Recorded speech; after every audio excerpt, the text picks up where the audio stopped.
Now this is video lesson for English class 7.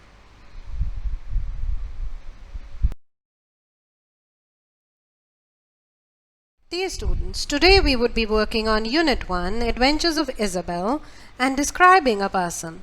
We would be focusing on skills like listening and speaking, as well as we would be writing something as well. So now you would be needing New Oxford English book 7 and textbook page number 6 and 7. Workbook page number 3, 4, 5 and 6. Some of it we might do in class and some of it might be your homework. So get your notebook, pencils, sharpeners and erasers ready so you do not have to run around during the lesson. So let's get to work. Remember, you can ask the teacher to replay, pause the video or ask any questions at any time during the lesson. Best of luck! Now before I start the lesson, I want you all to look at this picture. Both these pictures. Can you see something that can be eaten in this picture? Yes, we have an apple in the big picture as well as an apple on the side. Now, I want you to look at this picture and try to describe it as best as you can. Take your time.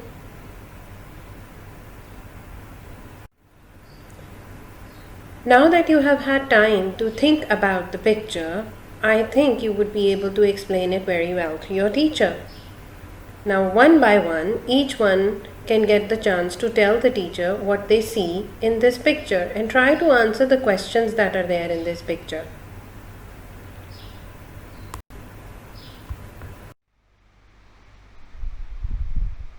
So by the end of today's lessons, we should be able to recognize the features of descriptive writing, listen for key information while a peer is describing his or her favorite personality, speak with clarity and intonation about the qualities of the personality you admire the most, give a logical reasoning for admiring that particular personality, write a description of 170 to 200 words describing the qualities of an old person. So this is what we will be able to do by the end of the lesson today. So let's get started.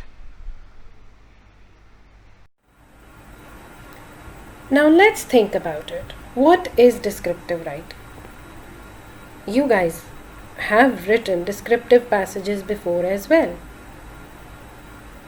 Yes, descriptive writing is when we give details about certain things.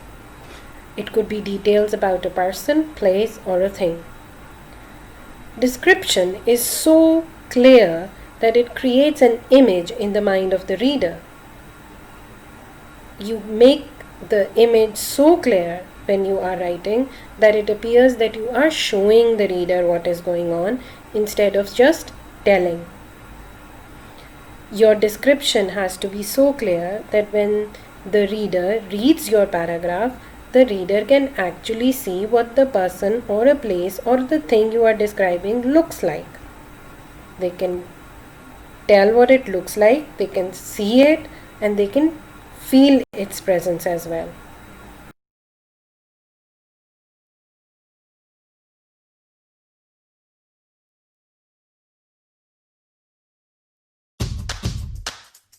Today you are going to learn a writing strategy called Show, Don't Tell.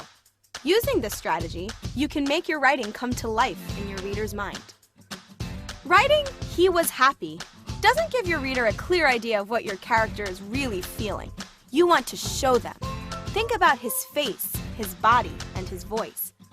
Using Show, Don't Tell, you can help your reader to really imagine the characters in each situation, like this. Really try to visualize what your character looks and sounds like. His smile broadened from ear to ear. He clapped his hands together and jumped up and down with joy. He giggled and squealed with excitement. Now you are showing, not telling, your reader how your character is feeling. Let's try another one. Instead of telling your readers, "she was angry," show them. Again, think about the face, body, and voice. When a person is angry, how does their face look? Her cheeks turned red and her eyebrows narrowed. What does the rest of her body do? She clenched her fists and jammed them into her sides. How does her voice sound? She growled at me through clenched teeth. Now your reader can really picture how angry this character is, and your writing is coming to life. When you use the strategy show, don't tell, your writing will be more creative, engaging, and more lively. Your reader will love to imagine your story in their own imagination. So next time you're writing, remember to always show, don't tell.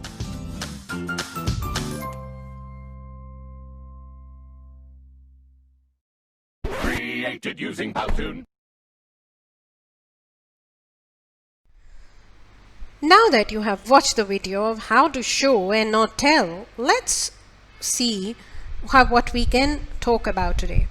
Now, the question was there in your book about choosing a famous personality whom you like or admire and write down a few points relating to his or her appearance, character, skills, position in life, and so on. Now, at the moment, you might not be in the school, so you work with any member of your family. It could be your relative, it could be your cousin, it could be your mother, it could be anybody at home. Now, describe the person you have chosen to your family member, but do not reveal who it is. You see, it is like a game. Let your family member guess what personality you have thought of. Then listen to what the others have to say about their chosen personality. Now, both of you are going to be guessing which personality has been chosen by the other by just listening to the qualities.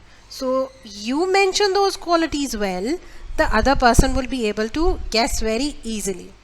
Now, once both of you have talked about your favorite personality and the other person has guessed who that person was, then give some good reasons for your choice as well, that why you chose that particular personality. Here on the book as well, on page number 6, they have even given you some helpful phrases to use in your speaking. So let's try this activity, and I hope you have loads of fun playing this guessing game. Best of luck! Now, while you are playing this game and of describing your favorite personality, tell your partner, and that partner, whoever you are playing this game with, it could be your mother, your cousin, or your grandparents, or anybody at home. So when you are describing the personality, tell them, and you need to remember as well that you have to talk about the personality's physical appearance, character traits, skills and talents, position in life, any additional detail you think should be mentioned, and also conclude so that the person is able to guess very easily. So pause the video here, play the game, and then we will talk about the next step. Well.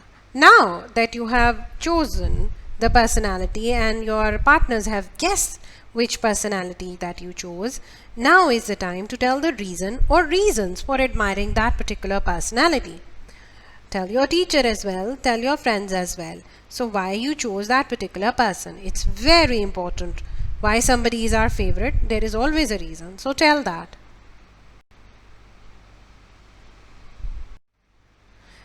Now comes the time to actually write a description. Now open your Oxford English textbook, page number 7, and exercise E. Here there is a question for you. Look carefully at the face of an old person or a very young person. By studying the face, is there anything you can say about the person's character? What tells us whether a person is short-tempered, shy, playful, angry, or happy? There are various expressions on a person's face.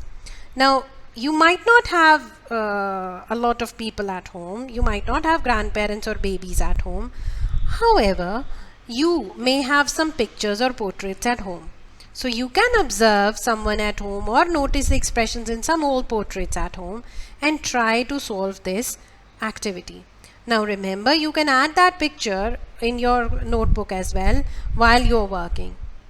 When you have made some points about the face, then write a short description, but concentrate on the qualities rather than the physical description. Do not talk about what the face looks like. focus on telling me what the expression tells you about the person's character. For example, if a person's face is very stern and very set without smiling, then that person might be very serious, or he might be angry, or might be short-tempered. Depends on what you think. So these sort of qualities you have to explain in your composition. Best of luck. Take 20 to 25 minutes to complete this task, but make sure you do it well.